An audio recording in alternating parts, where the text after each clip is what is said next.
Pues entonces regrésense a Marcos. Vamos a seguirle con este evangelio. El evangelio, ¿se acuerdan? Pudiéramos decir para los gentiles, acuérdense, Marcos, todo va explicando, ¿no? Talita Kumi, que quiere decir, niña, a ti te digo, levántate. Todo lo que le des a tu padre y a tu madre, ya lo hiciste corbán, que quiere decir mi ofrenda a Dios, que no quiere decir eso. Corbán quiere decir cercanía, se acerca la ofrenda, pero nos está explicando, ¿sí me explicó? Mira, corbán efectivamente es ofrenda, no lo traduce literalmente, sino que nos da una explicación Marcos. Y entonces, ahorita lo vamos a ver, Marcos está partiendo de la base correcta. Digo, también lo va a contar en el territorio de Israel, pero Marcos le está hablando a una sociedad como es la romana, total y perfectamente degenerada. Entonces va a hacer referencia a los problemas de una sociedad que está podrida, ¿ok? Y que está tal cual dirigida por el diablo. Y entonces constantemente nos vamos a estar encontrando, Jesús va a afirmar que es el Mesías, no diciéndolo, sino a través de las cosas que hace, entre ellas los exorcismos. Ahorita les doy unos versículos de eso. Pero bueno, entonces, miren, les vuelvo a arrancar. Dice Marcos, principio del Evangelio de Jesucristo. Que el principio no es el único Evangelio que arrancaría así. En el principio era el Verbo estaba con Dios y el Verbo era Dios. Cuando Marcos dice el principio del Evangelio de Jesucristo y toma la palabra principio, obviamente está haciendo una referencia al Génesis. En el principio creó Dios los cielos y la tierra. Cuando arranca diciendo principio del Evangelio de Jesucristo, Hijo de Dios, y le da este título, ¿de qué creen que está hablando? Bueno, si dice la palabra principio, es que trae a la mente la creación. Entonces, el Evangelio de Marcos, y eso va a ser así como una temática, nos va a hablar de una nueva creación. ¿Ok? Está partiendo de la base que el ser humano está vencido, está podrido, está débil, y entonces tiene que ser, no arreglado, literalmente tiene que ser recreado. ¿Sí? Y piensen, Pablo, que conoce a Marcos, años más tarde, o bueno, años antes de que Marcos escribiera lo más probable del Evangelio, va a decir, porque somos hechura suya, ¿se acuerdan? Creados en Cristo Jesús para una nueva vida, ¿sí? Para buenas obras, las cuales Dios preparó de antemano para que anduviésemos en ellas. Se refiere a Jesucristo como el Hijo de Dios. Le da un título que no ha tenido ningún profeta. Tienen a Abraham, el amigo de Dios. Tienen a Pablo, el apóstol de Jesucristo, ¿sí? El enviado de Jesucristo. Tienen tienen a David, el hombre conforme a mi corazón. Todos estos títulos, ¿no? Tienen a Abraham, mi siervo. Aarón, el escogido. Pero nadie va a llevar el Hijo de Dios. ¿Ok? Y entonces arranca con esto, ¿ok? Como está escrito en Isaías el profeta. Yo les decía la semana pasada que va a citar 3 fuentes, no solamente a Isaías, va a citar otras 2. He aquí yo envío mi mensajero delante de tu faz, el cual preparará tu camino delante de ti. Voz del que clama en el desierto, preparad el camino del Señor, enderezad sus sendas. Ok, este versículo 3 sí es de Isaías, voz que clama en el desierto, y lo vimos la semana pasada. Díganle a Jerusalén que su pecado es perdonado, ¿se acuerdan? Que doble ha recibido de la mano del Señor por todos sus pecados, y entonces hagan las sendas derechas porque ahí viene, el tiempo se ha cumplido. Y entonces así predican tanto Juan como Jesús, el tiempo se ha cumplido. Es una cita de capítulo 40 de Isaías. ¿Se acuerdan que Isaías 40 en adelante habla de un tema? ¿De qué habla Isaías 40 en adelante? De la llegada del Mesías. Sí, pero ¿qué más? O sea, restaurar, exacto. Que regresan los exiliados, y entonces Isaías 40 le habla a estos exiliados. Va a venir Dios, y miren, ya consuélense, ya no se anden flagelando por sus pecados pasados. Ya lo que está en el pasado, ya regresaron, ya Jerusalén recibió 2 veces ya lo que merecía. Olvídense ya del libro de Lamentaciones, vamos a ver para adelante. Díganle a voces que su tiempo es ya cumplido, que su pecado es perdonado. ¿Qué va a decir Juan? ¿Qué va a decir Jesús? El tiempo se ha cumplido. Entonces la gente va a decir, oh, Isaías 40. Hagan sendas derechas, ¿para quién? Para Dios. Entonces algo que está implicando Marcos es que Jesús es Dios, porque versículos que hablan de la llegada de Dios, de que viene Dios, se los aplica al Mesías. Ok. El versículo 2, como está escrito en Isaías el profeta, aquí yo envío mi mensajero delante de tu faz, el cual preparará tu camino delante de ti. ¿Qué versículo es ese? Malaquías. A ver, vamos a leerlo, váyanse a Malaquías. ¿Ok? Perdón, ¿qué nacionalidad tiene Marcos? Marcos judío. Judío. Marcos es paisano, Marcos es levita, ¿se acuerdan? Ay, pero ¿dónde vivía? Allí en Israel. Sí, claro, sí. Sí, acuérdense que es primo de Bernabé. Ah, sí. Uh-huh. Miren, la pregunta de Henry es muy buena, no les he dicho del autor. El autor es una persona,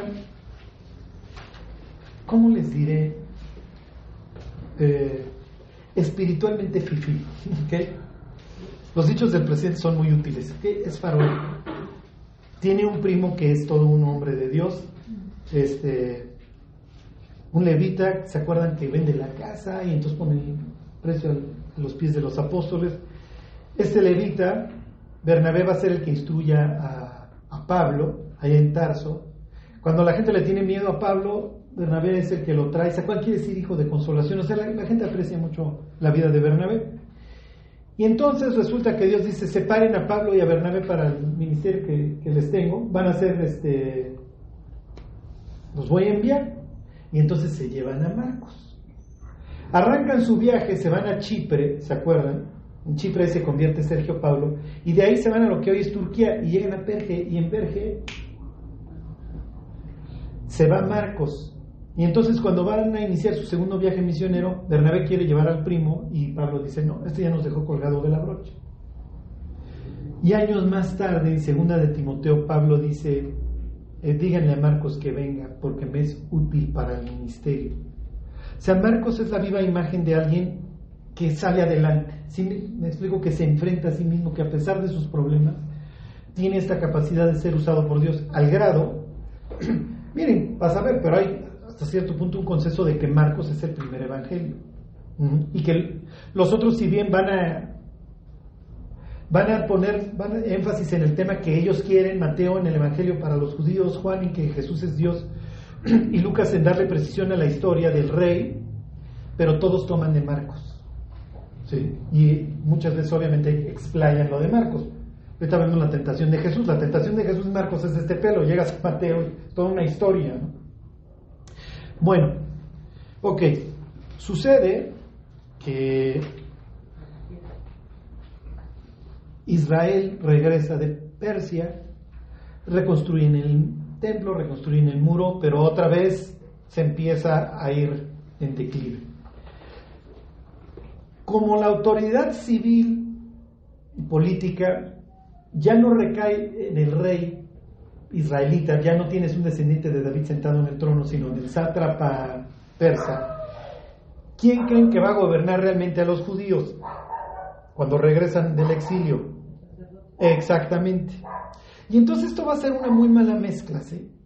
Dios, a ver, tú eres el rey y tú eres el sacerdote, y cada vez que querían mezclar, esto era un desastre. Pregúntenle al rey Usías, ¿se acuerdan que acaba leproso el pobre cuate por quererle hacer de rey y de sacerdote? ¿Qué es lo que sucede? Que estos regresan. ¿Y a quién le pregunto si tengo una controversia? ¿Al sátrapa persa o le pregunto al sacerdote? Y el sacerdote no lo ven como un rival en cuanto a cuestiones políticas, ¿sí se entienden? Entonces los que toman la preeminencia son los sacerdotes, y entonces el sacerdocio se corrompe. Y de eso habla Isaías 40 en adelante. ¿Ok? Y de eso habla Malaquías. ¿Se acuerdan? Se queja y dice: es que de los labios del sacerdote el pueblo buscará la ley, etcétera, etcétera, y ustedes me están presentando sus ofrendas chafas. A ver, preséntaselo a tu príncipe, etcétera. Y entonces hace la promesa, como en muchos profetas, de que miren, la cuestión está muy mal, pero van a venir buenos tiempos. Entonces dice 3:1, ahí están.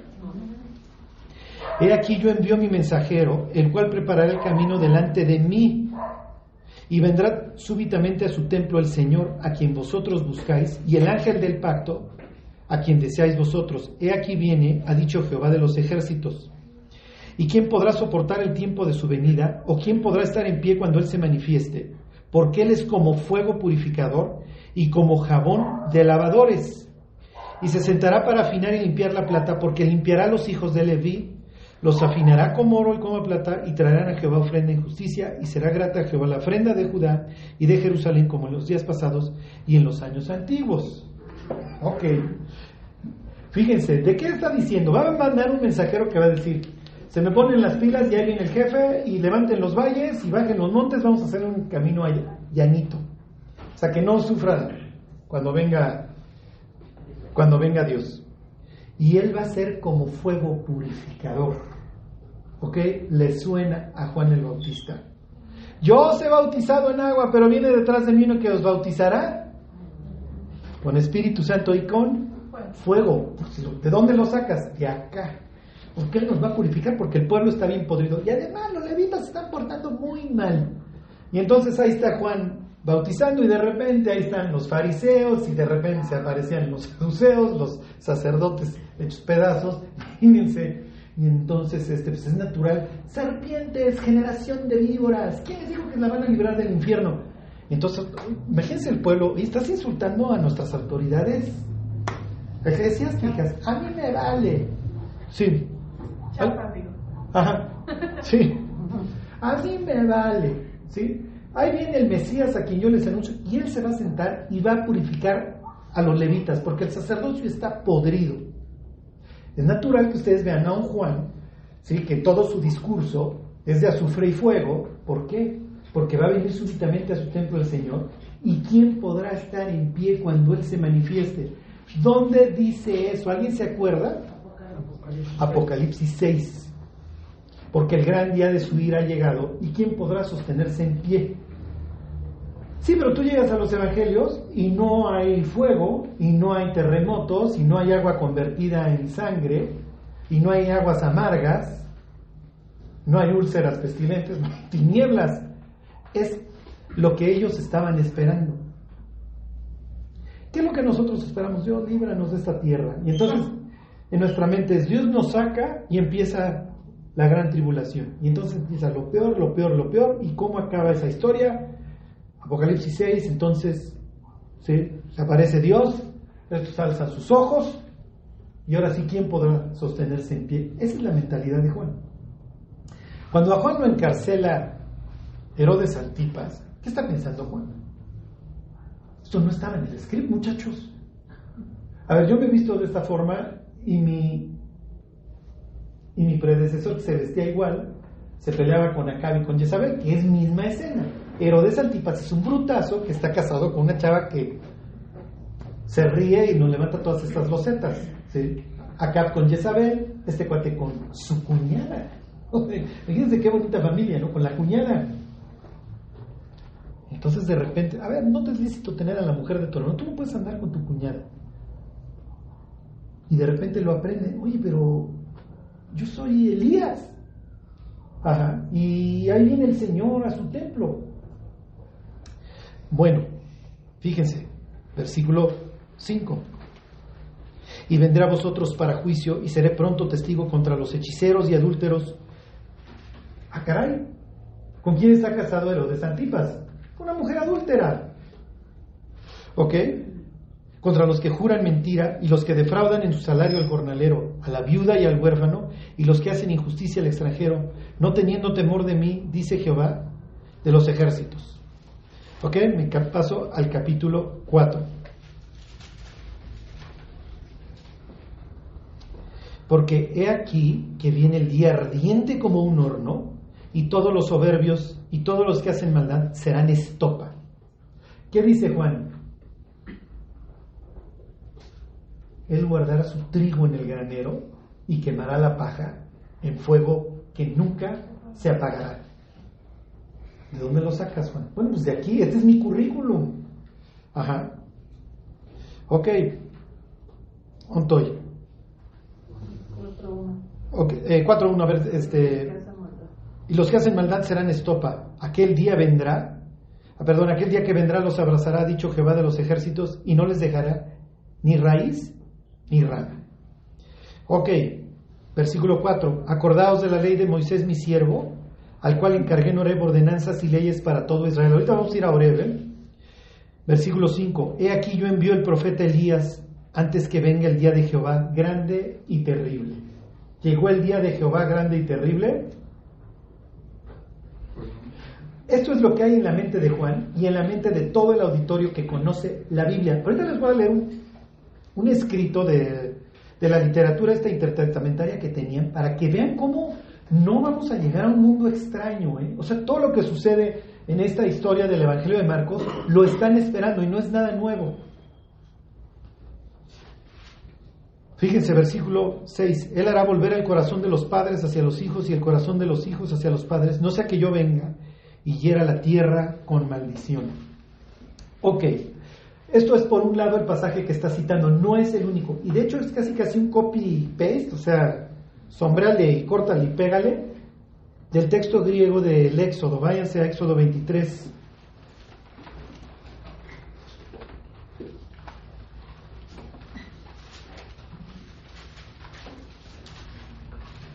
Y esto, tómenlo muy en cuenta. Lo que vamos a leer va a ir permeando todos los evangelios. El ángel de Jehová.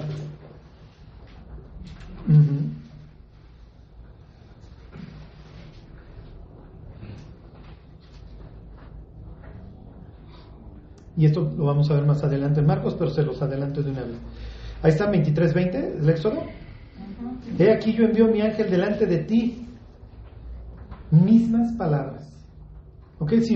Si uno agarra la Septuaginta, la Biblia griega, bueno, la Biblia hebrea traducida al griego antes de Cristo, y lees el Evangelio de Marcos que está escrito en griego, mismas palabras. He aquí yo envío mi ángel delante de ti, y luego cambian las palabras. ¿Ok? ¿Para qué? Para que te guarde en el camino y te introduzca en el lugar que yo he preparado. ¿Ok? Ahorita les voy a leer el versículo 21. ¿Cuál es la idea? Ok, Juan está bautizando en el Jordán, y el Jordán me recuerda la conquista y el éxodo. Y la Biblia dice que para introducir a Israel después del éxodo en la tierra prometida, Dios mandó a su ángel. ¿Sí se entiende? Entonces, cuando la gente escucha a Juan y lee esto, dice, he aquí yo envío mi ángel, el cual preparará el camino. Es que ya vamos a ir a la tierra prometida, ya viene el Mesías. Entonces, todas estas promesas de paz, ahorita les enseño algunas, ya se van a cumplir en mi tiempo. Porque pues es lo que dice aquí, porque así como Dios envió a su ángel, ¿sí?, para que el pueblo pudiera entrar a la tierra prometida, finalmente nosotros ya vamos a acceder a la tierra prometida. Oye, pero ya vives en ella. Sí, pero bajo la bota romana. Acuérdense que ellos se consideran exiliados. ¿Se acuerdan del versículo de Esdras que les leía la semana pasada? O el de Nehemías. He aquí somos siervos, ¿en dónde? En nuestra propia tierra. Y fíjense, versículo 21. Guárdate delante de él y oye su voz. No le seas rebelde, porque él no perdonará vuestra rebelión, porque mi nombre está en él. Ok, más adelante en el Evangelio de Marcos nos vamos a encontrar a Jesús en la ciudad en donde vive, en Capernaum. Y entonces ahí está predicando, y entonces vienen unos con el paralítico, ¿se acuerdan? Se oyó que estaba en casa, entonces la gente se atiborra, bajan el paralítico, y entonces le dice al paralítico, hijo, tus pecados te son perdonados. Y entonces los fariseos se enchilan y dicen, ¿quién puede perdonar pecados sino solo Dios?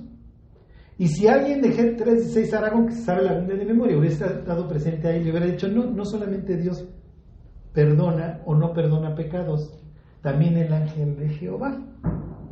Y entonces dice Jesús, pues para que sepáis que el Hijo del Hombre tiene potestad para perdonar pecados, le dice, toma tus cosas y vete. Y entonces el otro agarra sus cosas, porque dice, a ver, ¿qué es más fácil decirle? ¿Tus pecados te son perdonados? O toma tu lecho y levántate. Y entonces, ¿qué dicen todos? Pues obviamente nuestros pecados son perdonados. Pues para que sepan, agarra tus cosas y vete. Y el otro se incorpora. Entonces, ¿qué está diciendo? Ya llegó el Mesías, tiene esta capacidad de revertir el caos, de sanar. ¿Sí se entiende? De recrear. Y entonces que antes no se puede mover, ahora se mueve. ¿Qué está diciendo Dios? Tu problema, pues sí, efectivamente es que no te puedes mover, pero tienes un problema todavía más profundo, que es el exilio, la separación entre tú y yo, y esa en este instante te la resuelvo. Como sé que tienes fe, la misma que de los cuates que te descolgaron, al ver la fe de ellos, dijo el paralítico, te perdono, ándale. ¿Sí se entiende? ¿Cómo van metiendo cosas? Cuando lean los evangelios y en general toda la Biblia, piensen en Hansel y Gretel. ¿Se acuerdan que van dejando las migajitas? Es natural, los evangelistas van agarrando migajitas como para, mira, te dejo esta pista para que tú veas qué es lo que está sucediendo realmente en la historia. Bueno, váyanse a Éxodo 19. Va a venir Dios. ¿Cuándo va a venir Dios? Pues como suele presentarse Dios, al tercer día. Cuando vayan leyendo la Biblia, busquen el patrón, al tercer día, ¿sí? 3 días de Jonás, Jesús resucita al tercer día, resucita al tercer día Isaac, resucita al tercer día, ¿cómo se llama? Esther. Y si oren por mí 3 días y si perezco, que perezca, y el tercer día le conceden la vida. ¿Okay? Abraham se va camino de 3 días y el tercer día recibe de entre los muertos, diría el autor de Hebreos en sentido figurado, a su hijo. El tercer día lo vuelve a tener. ¿Ok? Bueno, ahí están 19. Dice, en el mes tercero, ¿dónde estoy? De la salida de los hijos de Israel de la tierra de Egipto, en el mismo mes llegaron al desierto de Sinaí, donde vive Juan, o donde está, dice Marcos, el desierto. ¿Okay? Ahí nos vamos a encontrar con Dios, y también en lo que dice Isaías 40, voz que clama en el desierto. Ahorita vemos unos pasajes del desierto. El desierto puede ser para 2 cosas: te quiero atraer y aquí te voy a enseñar, o te voy a probar. ¿Ok? Bueno, habían salido de Refidim y llegaron al desierto de Sinaí y acamparon en el desierto, y acampó Israel delante del monte, y Moisés subió a Dios. ¿Okay? Se los adelanto y no me importa porque cuando lleguemos en Marcos más adelante ya se les olvidó. El Evangelio de Marcos dice que sube Jesús a un monte y llamó a los que él quiso. ¿Se acuerdan? Esta idea de ascender. ¿Ok? Cuando tú oras en sentido espiritual, lo que estás haciendo es, estás ascendiendo. ¿Okay? Desciendes a Egipto, subes a la presencia de Dios. Dios vive en un monte, Dios vive en el monte de Sión. En este caso está en Horeb, y entonces le dice a Moisés, sube. ¿Quién subirá al monte de Dios? ¿Se acuerdan? El que ni aún jurando en daño propio, por eso se retracta, el limpio de manos, el íntegro de corazón, ese es el que sube. ¿Okay? Entonces lo llama a que suba. Ok. Y le dice, Antoy, así dirás a la casa de Jacob y anunciarás a los hijos de Israel, vosotros visteis lo que hice a los egipcios y cómo os tomé sobre las alas de águilas y os he traído a mí. Ahora pues, si diereis oído a mi voz y guardareis mi pacto, vosotros seréis mi especial tesoro sobre todos los pueblos, porque mía es toda la tierra. Y vosotros me seréis un reino de sacerdotes y gente santa. Estas son las palabras que dirás a los hijos de Israel. Pocas palabras. Diles que si quieren celebrar un pacto conmigo, ¿qué va a hacer Jesús en la última cena? Muchachos, ¿quieren celebrar un pacto conmigo?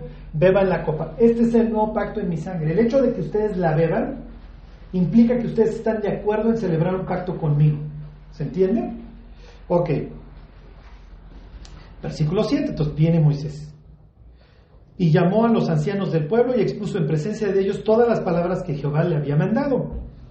Y todo el pueblo respondió a una y dijeron, todo lo que Jehová ha dicho haremos. O sea, nos vamos a adecuar al pacto. Y Moisés refirió las palabras de Jehová, refirió a Jehová las palabras del pueblo. Piensen las piernas que tenía Moisés, pelo, sube, baja, sube, baja. Sube Moisés, esas son las palabras. Ancianos, esas son las palabras. No, pues que sí. Oye, dicen que sí. Ok, vuelve a bajar. Ok, versículo 7. Entonces vino Moisés, llamó a los ancianos. No, ¿dónde me quedé? Ok, versículo 9. Entonces Jehová dijo a Moisés, he aquí yo vengo a ti en una nube espesa para que el pueblo oiga mientras yo hablo contigo y también para que te crean para siempre. ¿Ok? Y Moisés refirió las palabras del pueblo a Jehová. Y Jehová dijo a Moisés, ve al pueblo, y aquí está a dónde voy con Juan el Bautista, y santifícalo hoy y mañana, ¿y qué? Y laven sus vestidos. Más adelante Dios va a decir, si tuviste una emisión de semen, si diste a luz un hijo, díganme otros casos en donde si tocaste un cadáver, te tienes que lavar, ¿okay? Te tienes que lavar. No se tenían que estar sumergiendo constantemente, pero la ley tenía todas estas veces en las que la persona se tenía que lavar, se tenía que bañar, ¿okay? Hay unas personas, los esenios, ya los veremos, que de plano dijeron, Isaías 40 dice que Dios viene al desierto, el mundo está podrido, nos vamos a vivir al sur de Israel y ahí vivimos en las cuevas. Y ellos sí tienen constantemente esta idea de estarse sumergiendo. ¿Ok? ¿De dónde saca Juan?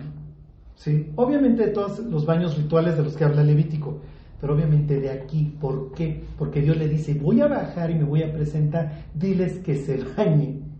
¿Ok? Se los vuelvo a leer. Y Jehová dijo a Moisés, ve al pueblo y santifícalos hoy y mañana, y laven sus vestidos, y estén preparados para el día tercero, porque al tercer día Jehová descenderá. ¿Ok? A ojos de todo el pueblo sobre el monte Sinaí.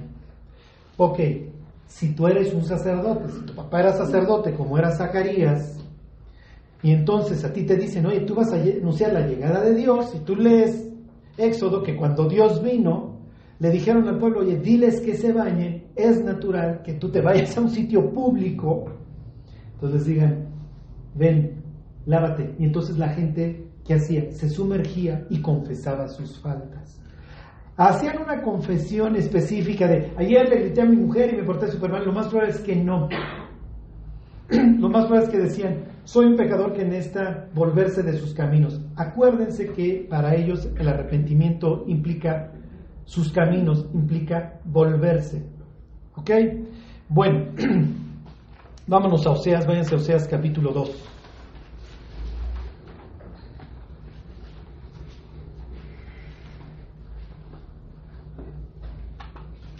Pero, pues esa es la idea, o sea, Dios no necesitaba realmente un terreno en donde subieran los valles y bajaran los cerritos. La preparación de Juan es que ahí viene el Mesías, ahí viene el fuego consumidor, arrepiéntete. Si se fijan, es muy similar a como nosotros hoy hablamos de Cristo. Oye, esto se está acabando. Arrepiéntete, ponte a cuentas con Dios. Ok.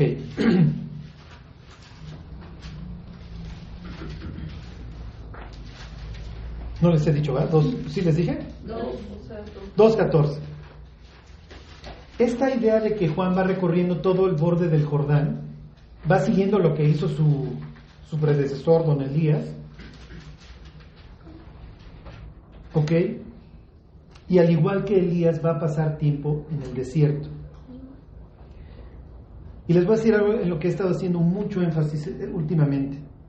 Ok, dice, pero he aquí, yo la atraeré. ¿Qué versículo? 2:14. Porque aquí yo la traeré y la llevaré al desierto y hablaré a su corazón. Esta es la idea. Miren, Juan es un predicador exitoso. Ha de haber sido, no ha de haber tenido una mecha muy corta por lo que, muy larga por lo que leemos, ha de haber tenido un carácter muy fuerte, pero la gente lo admira. ¿Okay? O sea, los evangelios hacen mucho énfasis, por ejemplo, cuando Jesús dice, a ver muchachos, ¿el bautismo de Juan era de Dios o era de los hombres? Y entonces los fariseos dicen, si decimos que de Dios, nos va a preguntar que por qué no le creímos. Porque pues, sí te anunció a ti. Si decimos que no, nos van a apedrear, nos va a ver como en feria, porque la gente tiene mucho respeto por Juan. O sea, la gente admira a Juan. Y se acuerdan, Andrés es un discípulo de Juan y Andrés es el que va por su hermano, por Pedro. O sea, los primeros discípulos de Jesús obviamente tuvieron una influencia fuerte de Juan. Entonces la idea de Juan es presentado como este hombre de Dios que tiene este lado noble en donde, mira, ven al desierto, y lo más probable es que él predicara mucho esto de, miren, Dios nos sustentó en el desierto, Dios nos trajo por un camino horrible, y los grandes hombres de la Biblia, todos fueron de desierto. Es natural que se presenta al Mesías, Dios pone un sello de autenticidad sobre él, ahorita lo leemos, y ¿qué es lo que sigue en la vida del Mesías? ¿Qué creen? Ir al desierto. Ir al desierto. ¿Ok? Bueno, les voy a decir algo, entre paréntesis. Todos aquí tenemos problemas, ¿ok? Muchos o pocos, todos tenemos problemas. Dios siempre se va a encargar de que los tengamos, ¿ok? Muchos o pocos. Hay dos clases de problemas. Los que Dios permite, pregúntenle a Job, pueden ser horribles, y los que uno provoca. Y si les abro otro paréntesis, Job dice, lo que temí es lo que me pasó. Entonces hasta cierto punto el Job que salga del otro lado va a ser una persona que ya no viva en pavor de perder las cosas porque ya las perdió.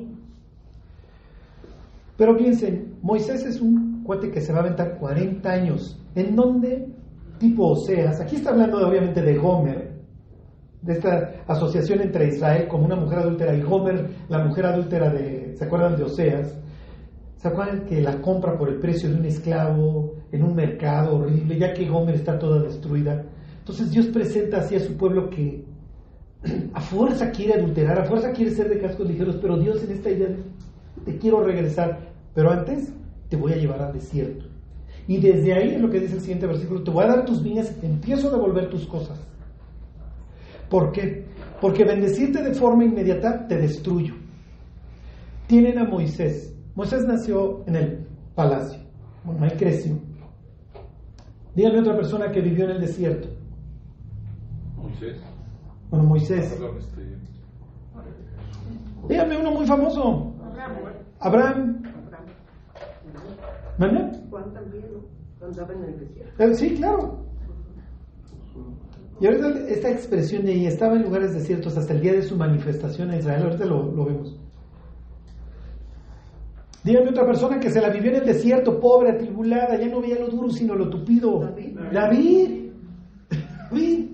Ajá. Entonces, ustedes llegan al cielo y le dicen, David, te voy a hacer una pregunta.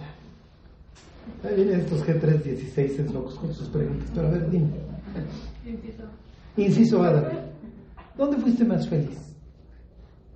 ¿En la cueva o en el palacio? ¿Y qué vas a decir, David? En la cueva, cuando me llevaba el tren. Porque llegué al palacio y obviamente él diría, mira, la mejor época de mi vida fueron mis primeros años de monarca, porque pues, puse a todos manotas, le di cohesión a un pueblo que estaba dividido, restauré todo lo que Saúl se había encargado de hacer garras. Tuve esta oportunidad de la descendencia de Saúl, pues cobijarla en Mefiboset, o sea, arreglé muchas cosas. Y que venían los arameos, y venían los amonitas, y venían los moabitas, y los filisteos, y a todos puse manotas, o sea, yo le di un sitio de honor a mi pueblo, hasta que un día, en el tiempo en que los reyes salen a la guerra, yo permanecí en Jerusalén. ¿Y por qué no saliste, David? Tú lo sabes, porque yo estaba sobrado. Yo estaba sobrado. Cuando el cronista cuenta mi historia de que en el tiempo que yo tenía que salir a la guerra me quedé, ya te está diciendo, te está adelantando el desastre de lo que sigue. O sea, yo no caí viendo a Betsabé, yo ya había caído, yo estaba sobrado. Entonces sí, efectivamente, mi peor vida, en mi biografía que ustedes leen, es del 11 en adelante, y acabo llorando por Absalón, y el día de mañana pues va a entrar una Betsabé distante. Oye, van a matar a Salomón, hazme el paro, ¿no? Una extraña. Vivo con una muchacha que sí me dijo que ahí preguntaron porque estaba guapa. ¿Qué me importa? Ya no puedo ni tener relaciones. Destruí mi vida. Y en la cueva, a ver, vuélvete prófugo, que te esté buscando la justicia. Pues no es padre. Pero ahí tomaba yo mi arpa, ahí compuse el Salmo 23.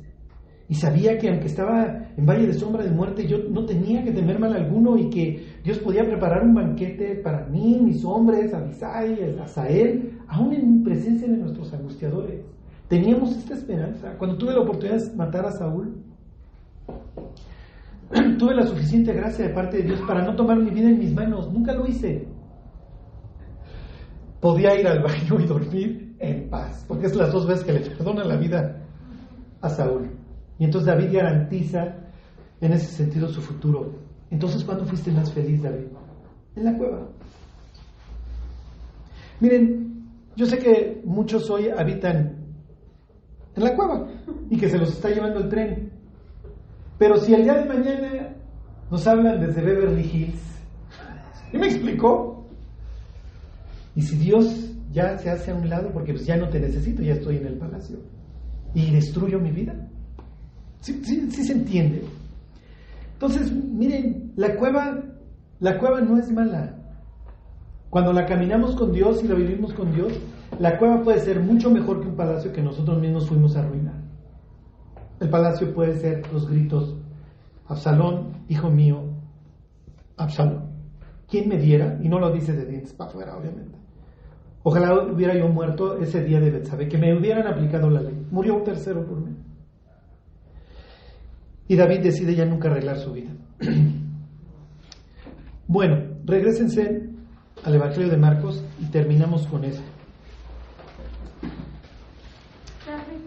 Ajá. ¿Es lo mismo el desierto que está en el oriente? Hasta cierto punto, no. El desierto es un sitio donde yo puedo ir contigo. El oriente es que estás exiliado. ¿Sí? El oriente, ahí está Caín, ahí está la Torre de Babel, ahí está Lot. O sea, podrías entonces, como creyente, cuando te separas, no entras en el desierto, sino que vas hacia el oriente. Exacto, eso sería el símil. Bueno, ahí están Marcos. Bueno, les leo desde el 1:5. Y salían a él toda la provincia de Judea y todos los de Jerusalén, y eran bautizados por él en el río Jordán, confesando sus pecados. ¿Qué está diciendo en pocas palabras Marcos? Que Juan tiene mucho éxito. Y dice: y Juan estaba vestido de pelo de camello y tenía un cinto de cuero alrededor de sus lomos y comía langostas y miel silvestre. ¿Qué está implicando? Que Juan no es de recursos, y hasta cierto punto se ve que le vale. ¿Okay? Cuando dice que come langosta, no es langosta termidor en el restaurante, son grillos. Acuérdense que si tiene 4 patas y 2 para saltar es limpio. ¿Se acuerdan? Eso decía la ley. Y además, hasta cierto punto, garantiza que nadie le mete mano a mis... Yo tengo que anunciar la llegada del Mesías, yo no me puedo andar contaminando. Entonces, ¿sí se entiende? No requiero que nadie más prepare ni la miel ni las langostas que me como. La ropa es significativa. Por Elías, el predecesor, que se acuerdan que tiene su manto y se lo pone a Eliseo. Ajá. Y número 2, porque era una especie de uniforme de profeta. ¿Se habrán uniformado así en aquella época? Lo más probable es que ya no. Y de hecho, en su literatura intertestamentaria, por ejemplo, los fariseos se quejaban de que ya no tenían el Espíritu Santo. Pero creían que cuando viniera el Mesías iba a traer un derramamiento del Espíritu Santo. Es lo que decía Isaías. Iba a venir el Espíritu ¿en dónde? En el desierto. ¿Ok? Bueno, ¿se acuerdan? Si han visto las de Zacarías, ya no van a andar vistiendo el vestido velloso, ya no se van a disfrazar de profetas. Juan sí, como que digan, hagan de cuenta que se pone el uniforme. Porque pues soy el portavoz de Dios, tengo que anunciar la llegada del Mesías. Ha de haber sido muy extraño verlo con él, sí me explico, con esta ropa.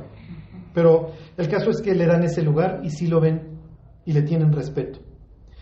Ok, lo de el Espíritu Santo, de los va a bautizar en el Espíritu Santo, etcétera, ahorita lo vemos.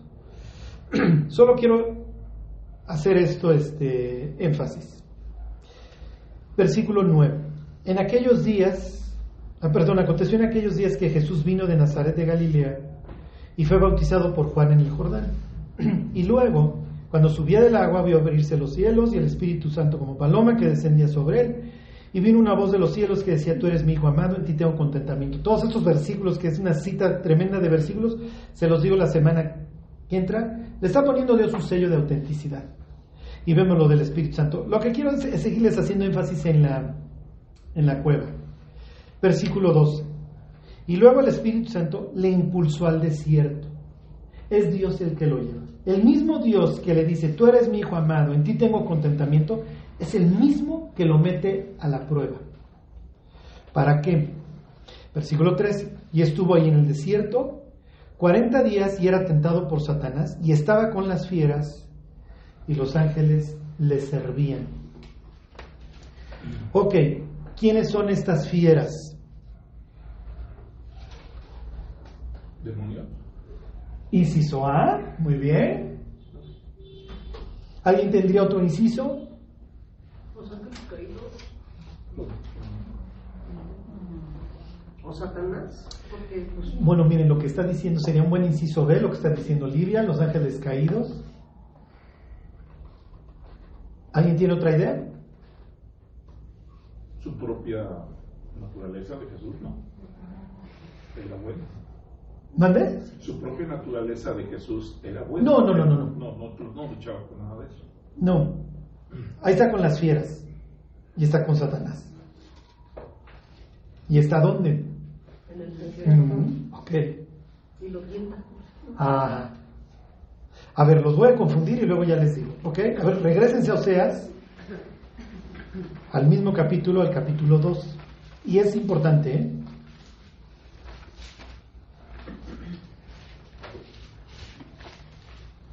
Y se los voy a adelantar. El Evangelio de Marcos está plagado de demonios. ¿Okay? Si no, está el cuate echando espumarajos en Cesarea de Filipos, ahí está el otro en cueros dañándose a sí mismo en los sepulcros, y si no acaba de entrar a la sinagoga y ya uno le está diciendo, ¿qué tienes que nosotros, hijo del Dios Altísimo? ¿Por qué? Porque le estoy hablando de un mundo gentil que vive entre ídolos y que vive entre demonios, ¿sí me explico? Lo que sucede es que literalmente nos acostumbramos a convivir con el diablo. Ajá.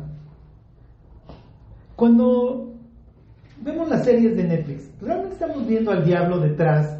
A ver, pongan este ángulo. Vemos la influencia de toda una estructura satánica influyéndonos. No.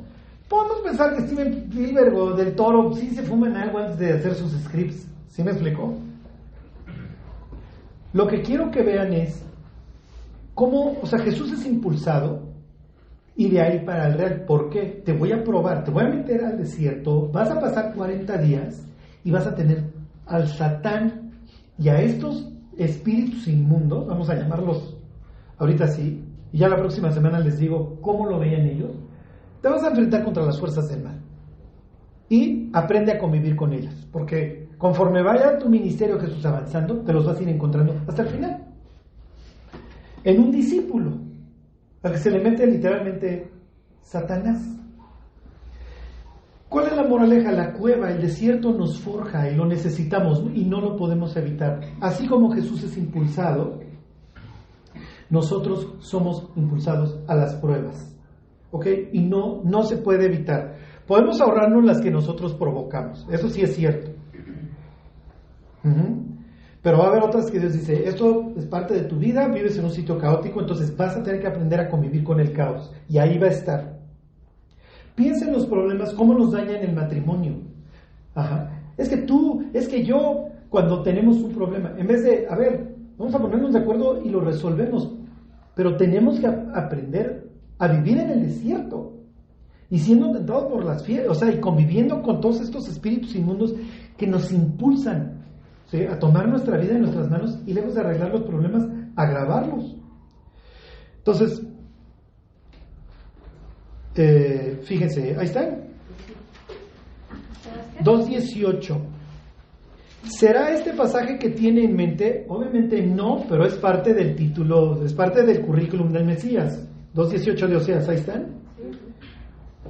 Dice, en aquel tiempo, parece como que no tiene sentido esto, haré para ti pacto con las bestias del campo, con las aves del cielo y con las serpientes de la tierra, y quitaré de la tierra el arco y espada y guerra, y te haré dormir segura.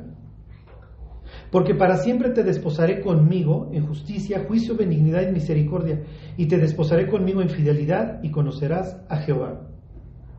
¿Okay?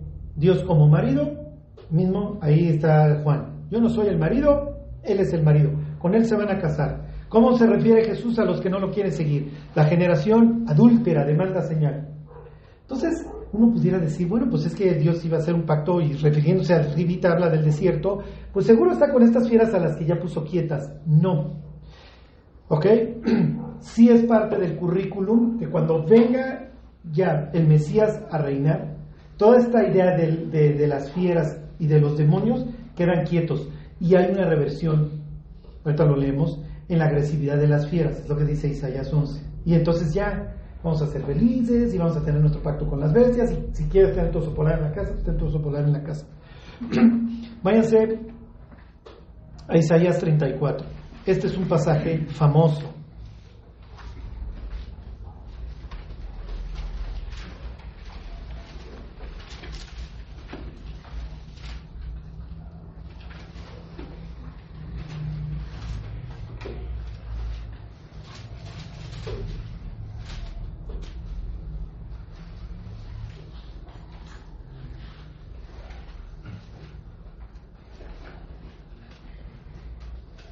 ¿Ok? Entonces, en los sitios que espiritualmente quedan podridos, se queda un residuo. Ahí se van a vivir, ahí hacen su morada. Es lo mismo que dice Apocalipsis 18. Fíjense, 34:8. Dice, porque es día de venganza de Jehová. Esto es lo que estaba esperando todo el pueblo y Juan. Año de retribuciones en el pleito de Sión. Y sus arroyos se convertirán en brea, y su polvo en azufre, y su tierra en brea ardiente. No se apagará de noche ni de día, perpetuamente subirá su humo, de generación en generación será asolada. Nunca más pasará nadie por ella. Lo acabamos de leer en Apocalipsis 14, ¿se acuerdan? Se adueñarán de ella el pelícano y el erizo, la lechuza y el cuervo morarán en ella, y se extenderán sobre ella el cordel de destrucción y niveles de asolamiento. Llamarán a sus príncipes, príncipes sin reino, y todos sus grandes serán nada. En sus alcázares crecerán espinos y ortigas, cardos en sus fortalezas, y serán morada de chacales y patio para los pollos de las avestruces. Entonces, puros animales inmundos, los chacales, las avestruces. Las fieras, ¿de dónde? Las fieras del desierto se encontrarán con las hienas, y la cabra salvaje gritará a sus compañeros. La lechuza, si mal no recuerdo esta palabra es Lilith, la famosa, y la lechuza también tendrá ahí morada y hallará para sí reposo. Este sitio así que presenta desolado, hagan de cuenta que es a donde Dios lo impulsa. Y entonces ándale, ahí vas a estar con las fieras del campo, con todos estos seres contrarios a mí, con todos estos seres celestiales contrarios. ¿Por qué? Porque ya nació el Mesías, y ya llegó, y ya nos lo anunciaron, ¿sí me explicó? Y nació de una mujer que no tuvo relaciones sexuales. Y hubo esta idea de la estrella, que viene desde el libro de Números, que anunció su nacimiento. Entonces moví a Herodes para que lo matara y no lo logro matar, pero eventualmente lo tengo que matar. Y entonces me lo encuentro en donde, que es el desierto. Es mi territorio, es el caos. Por eso el Éxodo, nosotros como que, pues piensas, pues iban por Aguascalientes caminando, hay una procesión. No, o sea, el desierto es que pues, no hay de dónde beber agua, y entonces, a ver, pues te saco de la peña, y no hay comida, y entonces te hago llover el maná, te sustento en medio del caos, y te traigo una nube, pero en la noche te tengo que traer luz, porque si no te vas a panicar, porque a lo lejos vas a estar escuchando los espectros, y Lilith, y todos estos, todas estas fieras que se oponen contra mí. ¿Cuál es la idea? Llega Jesús, y entonces el rebelde por excelencia, el Satán, oye, casi como con Eva, con que Dios os ha dicho, oye, con que Dios te dijo que a sus ángeles mandará que te cuiden. A ver, váyanse, y ahí terminamos, váyanse a Salmo 91. Los judíos y los de Qumran tenían su propia traducción del Salmo 91, decían que el Mesías en su currículum iba a ser un exorcista, iba a tener potestad. Se los voy a leer desde el 5. Ni pestilencia que ande en oscuridad, ni, y aquí la palabra cuando la traducen al griego es daimon, ni demonio, eso lo hubieran leído en el texto griego, ni demonio que en medio del día destruya. Que harán a tu lado 1000 y 10,000 a tu diestra, mas a ti no llegará. Ciertamente con tus ojos mirarás y verás la recompensa de los impíos, porque has puesto a Jehová, que es mi esperanza, al Altísimo, por tu habitación. ¿Cómo se refieren a Jesús los demonios? ¿Como hijo de quién? El Altísimo, Ontoy, versículo 10. No te sobrevendrá mal, ni plaga tocará tu morada, pues a sus ángeles mandará cerca de ti, que te guarden en todos tus caminos. Se lo cita el diablo, ¿se acuerdan? Entonces Jesús llega al desierto, que no hay nada que comer, no hay nada que beber, todo el tiempo estoy rodeado. Vayan ustedes a saber lo que es estar rodeado de seres celestiales rebeldes. Y ahí está el mero jefe. Entonces, oye, con que Dios te dice que, a ver, pues si eres el Hijo de Dios, sabes que estas piedras se conviertan en pan. Escrito está, entonces me aferro a qué, a la Biblia, en este caso de Deuteronomio. Escrito está, no solo de pan vivirá el hombre. Le cita un pasaje de qué, del desierto. Jehová te ha traído como trae el papá al niño para probarte, para afligirte, para a la postre hacerte bien, para que supieras que no solo de pan vivirá el hombre. El desierto es un sitio de prueba y a la postre hacerte bien. Esa última frase en Marcos de los ángeles les servían, ¿se acuerdan que es cuando ya acaba la prueba? Entonces ya vienen los ángeles y órale ya. Entonces no solo de pan vivirá el hombre. Ok, está bien, eso no funcionó. A ver, ven, te llevo a que veas todos los reinos. Todo esto te voy a dar. Y te está llevando el tren, y tienes miedo, y no descansas, etc. Todo esto te lo voy a dar, ya bájale. Sí, pero yo tengo puestos los ojos en el galardón. Y como dice Hebreos, voy a hacer a un lado el oprobio por la esperanza que tengo de salvar a la humanidad. No, escrito está, al Señor tu Dios servirás y a Él solo honrarás. No te voy a honrar a ti. Y luego el Satán sale a pescar. Oye, se los vuelvo a leer. Le dice el Satán a Jesús: oye, aviéntate. ¿Se acuerdan que lo lleva? Pináculo dice: aviéntate, porque, versículo 11, pues a sus ángeles mandará cerca de ti que te guarden en todos tus caminos. En las manos te llevarán para que tu pie no tropiece en piedra. ¿Y qué dice adelante? Sobre el aspi y sobre la fiera, en este caso el león, pisarás, hollarás al cachorro del león. ¿Y a quién? Y al dragón. Ahí está el Satán. Ok, el diablo está pescando, ya salió a pescar. ¿Qué pasa si en ese instante Jesús se avienta y efectivamente salen los ángeles y lo cachan? ¿Cuál es el destino de Satán? Lo van a pisar. Ya, ni modo, se cumplió, porque además sí decía el 91 de que si se aventaba y lo cachaban. Y entonces, pero Jesús no le va a dar más información, ¿sí? No tentarás, escrito está, no tentarás, no, yo no voy a probar a Dios. Si sí me va a mandar a los ángeles o no, si me voy a tropezar, yo no lo voy a probar. Y no, ¿sí me explicó? Y entonces el diablo literalmente se queda con las ganas de saber si efectivamente lo van a matar. O sea, si ya llegó el momento de pisar al áspid y al león. Entonces, moraleja, Jesús es impulsado al desierto y va a estar conviviendo con estas fieras del desierto, puros seres inmundos, como los describe Isaías 34. En un sentido va a jugar de visitante, se mete a este sitio podrido y va a soportar los 40 días. ¿Qué va a suceder después de la prueba? Que tiene confianza. Entonces, cuando llegue a la sinagoga y se le presentan los demonios, ¿qué tienes que ver con nosotros? Lárguense, porque ya tengo un historial de 40 días y me aguanté y los vencí. No se van a quedar quietos y hasta que me maten. Y cuando me maten, el tiro sale por la culata. Entonces, miren, no se trata de decirle a Dios, pues pruébame, Señor. No. Jesús le dice a los muchachos, cuando oren, pidan, no me metas en tentación. Pero las pruebas que hoy tengan, vayan ustedes a saber de qué nos están guardando y a qué nos están preparando para que el día de mañana tengamos más carácter, más madurez, más fe y podamos enfrentar los problemas como lo va a hacer Jesús el resto del Evangelio, con más confianza.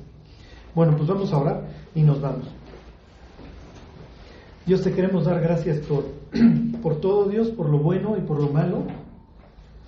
Dios, tú sabes lo que está viviendo cada uno, las pruebas en el desierto que cada uno pues le ha tocado vivir, Dios, y al cual pues tú muchas veces lo impulsas. Pero Dios, ahí aprendemos muchas cosas, tú nos enseñas muchas cosas y ahí es donde nos llevas a madurar. Guárdanos, Dios, bendícenos y llévanos, Dios, a pues hacer una iglesia, Dios, de la que tú te puedas sentir contento, Dios, en la cual puedas tener contentamiento y que te podamos servir como alguna vez te sirvió Juan, Dios. Te lo pedimos por Jesús. Amén.